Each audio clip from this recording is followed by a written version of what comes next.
Dear students, आदाब। अकमल उर्दू रहनुमा channel में आपका खैर मकदम है।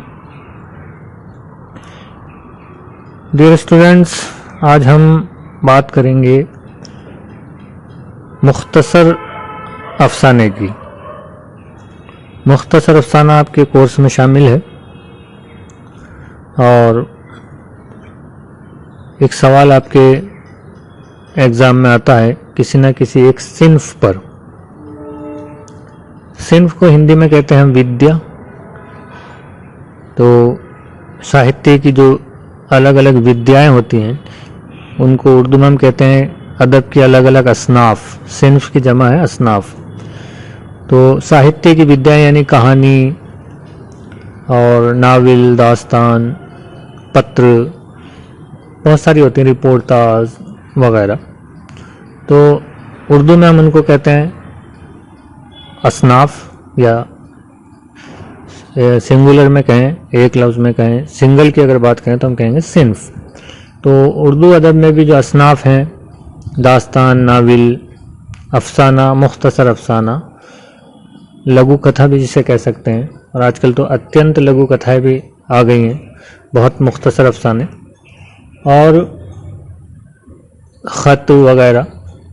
तो ये सारी चीज़ें कहलाती हैं असनाफ यानी सिन्फ। हालांकि इनको भी हमने दो हिस्सों में डिवाइड किया है, फ़िक्शन और नॉन फिक्शन में।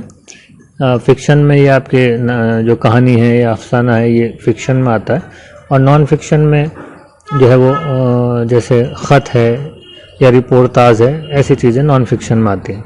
बहरहाल तो हम जो आपके कोर्स में शामिल है मुख्तसर अफसाना, उसको पढ़ेंगे। ये आपके किताब में आप इसको अगर देखेंगे तो सफ़ा नंबर 36 पर ये मौजूद है।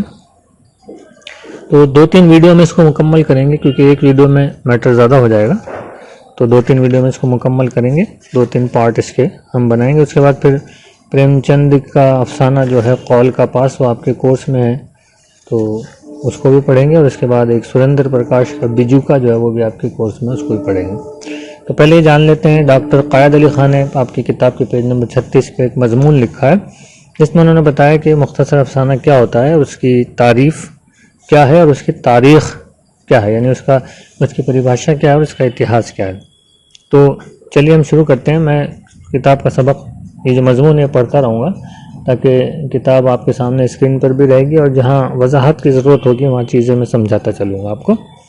तो शुरू करते हैं।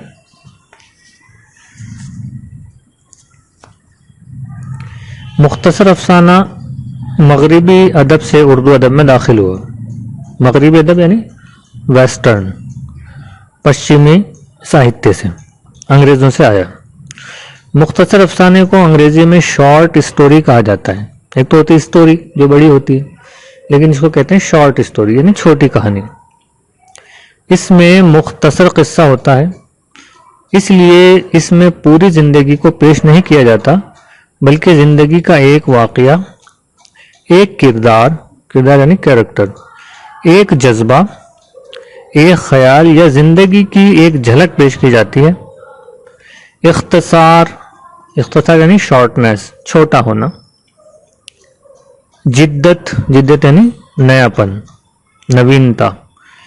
वहदत तासुर की वहदत यानी सिंगल होना, एक होना, यानी इसमें एक वाहिद तासुर होता है, एक ही प्रकार के तासुर को पेश किया जाता है। तासुरात यानी प्रभाव, जैसे दुख का अफसाना है, खुशी का अफसाना है, मज़ाहिया अफसाना है, या इस तरह की चीज़ें। तो एक ही तासुर होता है, बहुत सारे तासुरात ज़िंदगी की जो है इसमें बहुत सारे उनको बयान, रसों को बयान नहीं किया जा सकता।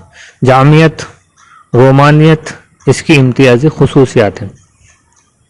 तो ये जामे होता है और अमूमन रोमानियत इसमें पाई जाती है। और जो सबसे बड़ी ख़ास बात है जिसकी वजह से इसको मुख्तसर अफसाना कहते हैं, वो वजह है इसका मुख्तसर होना। इसकी एक तारीफ़ ये भी बयान की जाती है कि मुख्तसर अफसाना वो है जो एक नशिस्त में मुकम्मल पढ़ा जा सकता हो। नशिस्त का मतलब होता है बैठक, यानी आप बैठे और आपने 15-20 मिनट का टाइम निकाला और 15-20 मिनट में आप अगर उसको मुकम्मल कर सकते हैं तो वो मुख्तसर अफसाना है। इससे बड़ा अगर है तो फिर वो मुख्तसर नहीं है, वो अफसाना है। और अफसाने से बड़ा अगर आपने पढ़े हों नाम तो आपने सुना ही होगा, नाविल आते हैं। नाविल से लंबी होती दास्तान। तो नाविल जो है वो आप देखते हैं कभी भी एक नशिस्त में, एक बैठक में आप मुकम्मल नहीं कर सकते। और नाविल में बहुत सारे किरदार भी होते हैं और ज़िंदगी के एक बड़े पोर्शन को दिखाया जाता है। एक दिन या 2 दिन या 1-2 इंसिडेंट को नावल में नहीं दिखाया जाता। तो मुख्तसर अफसाने की ख़ास बात यह भी होती है कि इसमें कोई एक घटना, एक इंसिडेंट, एक वाक़े को मुख्तसर तौर पर कम किरदारों के ज़रिए पेश किया जाता है, यानी इख्तिसार होता है, छोटा सा होता है। तो ये सारी चीज़ें जो है वो अफसाने की, मुख्तसर अफसाने की खुसूसियात में शामिल है।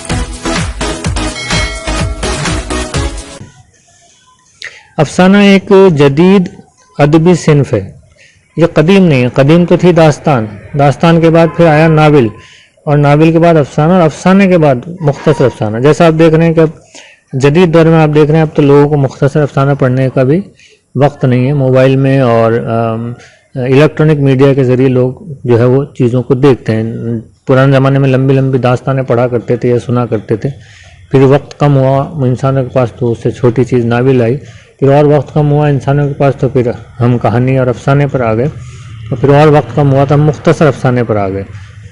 लेकिन मुख्तसर अफसाने का भी लोगों के पास अब वक्त नहीं है।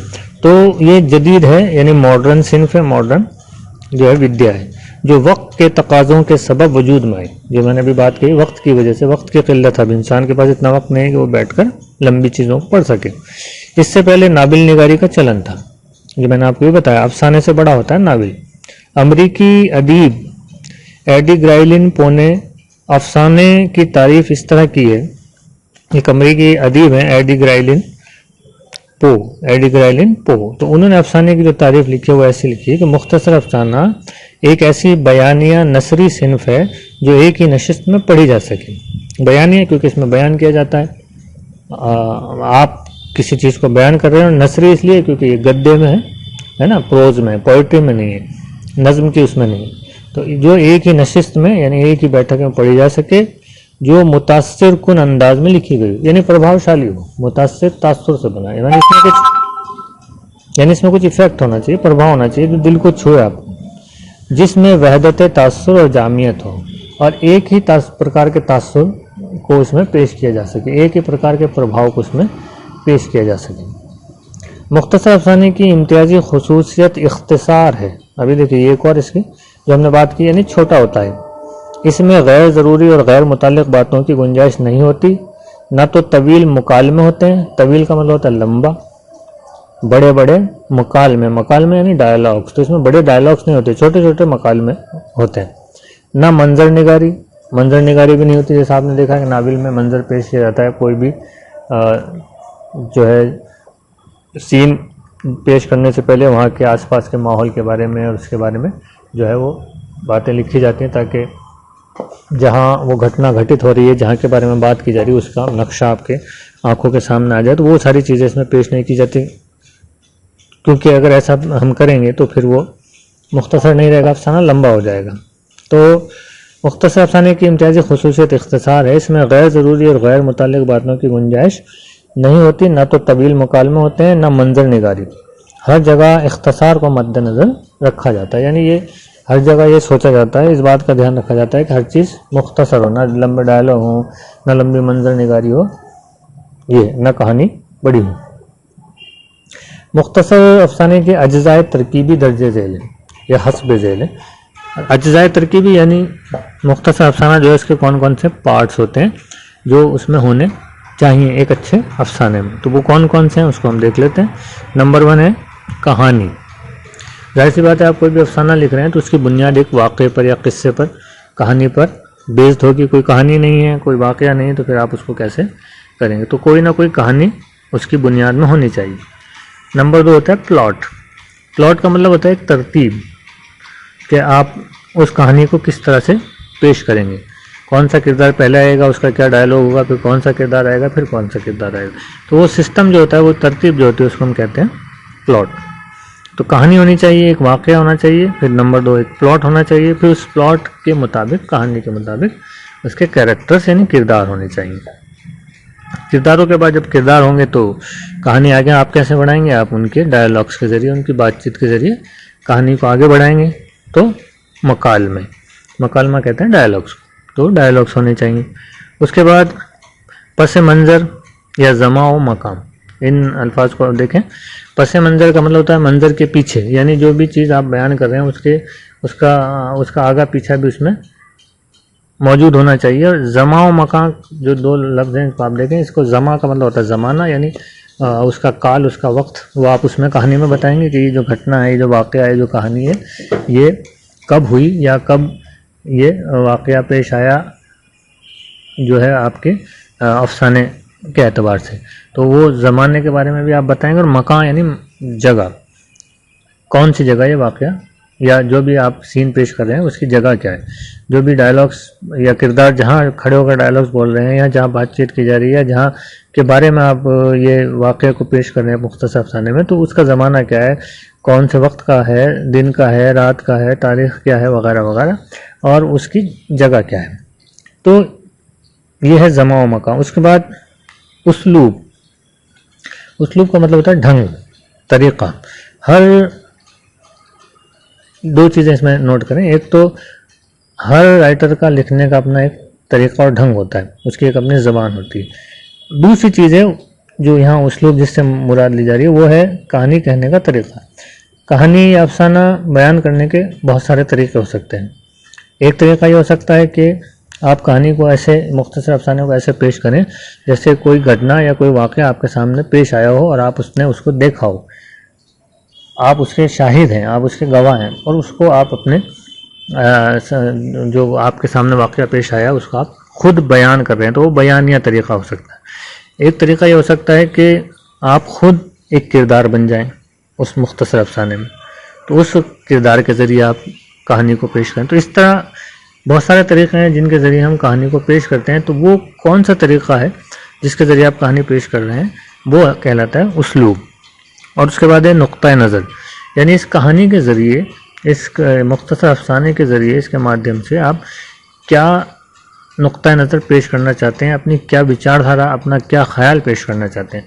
मान लीजिए आप एक ऐसी कहानी लिखते हैं जिसके ज़रिए आप लोगों को ये बताना चाहते हैं कि वालिदैन की खिदमत बहुत ज़रूरी है, और वालिदैन की खिदमत नहीं करेंगे तो उसके बहुत सारे नुकसानात हो सकते हैं। तो इस तरह का कोई अफसाना आपने प्लॉट बनाया, और या इस तरह का अफसाना आपने लिखा जिसमें आपने बताया कि कोई शख्स है जो अपने वालिदैन की खिदमत नहीं कर रहा है, तो जब वो उसके वालिदैन दुनिया से चले जाते हैं और उसके बच्चे बड़े हो जाते हैं, तो वो भी उसके साथ वैसा ही जो है व्यवहार करते हैं, उसके साथ वैसे पेश आते हैं जैसे वो अपने वालिदैन के साथ आता था। तो ये इस तरह का अगर आप कोई जो है वो अफसाना पेश करते हैं, तो जाहिर सी बात है इसका मकसद या इसका नुक्ता नज़र ये होगा कि आप उनको ये बताना चाह रहे हैं कि हमें अपने वालिदैन की खिदमत करनी चाहिए। तो हर अफसाने के लिखने के पीछे जो है कोई ना कोई मकसद होता है। तो वो आपका मकसद क्या है, क्या चीज़ आप उनको, पढ़ने वाले को, कारी को बताना चाह रहे हैं, उसको हम कहते हैं नुक्ता नज़र। तो ये अफसाने की जो है वो मुख्तसर सी तारीफ़ थी, और आगे जो है हम उसके तारीख़ के बारे में पढ़ेंगे। लेकिन अगले वीडियो में हम ये देखेंगे कि ये जो अज्जा तरकीबी जिनके बारे में हमने बात की है किताब में, आपकी इसकी क्या डिटेल दी गई है। ये तो जो मैं पढ़ता गया, मैंने आपको अपनी तरफ से डिटेल बताई कि कहानी क्या होनी चाहिए, प्लॉट क्या होना चाहिए, किरदार कैसा होना चाहिए, मकालमा किसे कहते हैं, पस मंज़र क्या है, उसलूब क्या है, और नुक्ता नज़र क्या है। अब क़ायद अली ख़ान साहब ने क्या लिखा है इस बारे में, तो अगले वीडियो में हम उसको जो है देखेंगे, पढ़ेंगे और सीखेंगे।